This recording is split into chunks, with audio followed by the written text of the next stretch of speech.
It's unfortunate, even tragic, that Fry's extraordinary deeds continue to be generally unknown. That changes starting today, the very first official Varian Fry Day in Connecticut. Fry was one of the first journalists to report about the violence the Nazis were committing in Europe in the 1930s. Students at Southern read Fry's own words.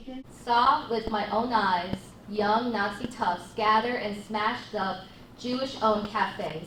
When his reporting did not create the outrage he thought it should, he joined a group called the Emergency Rescue Committee. In 1940, Varian Fry traveled to France with a list of 200 mostly Jewish refugees who had been selected by the Emergency Rescue Committee as eminent artists and intellectuals that needed to be saved. But he kept going. By some accounts, Fry helped rescue 1,500 people. That includes well-known names like Marc Chagall, Hannah Arendt, and Marcel Duchamp.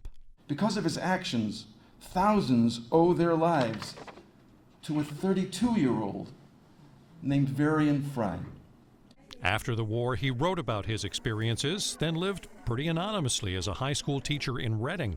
Southern professor David Pettigrew teaches about Fry and decided to fight to get official recognition from state lawmakers. At that point, I was writing to as many members of the House and Senate as I could. Representatives Christopher Rosario and Matt Blumenthal pushed to pass the bill creating a Varian Fry Day.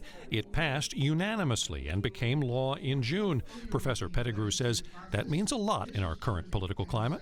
Because it means we've kept our hearts open to the hope that remembering Varian Fry and educating others about his work and courage can be transformative.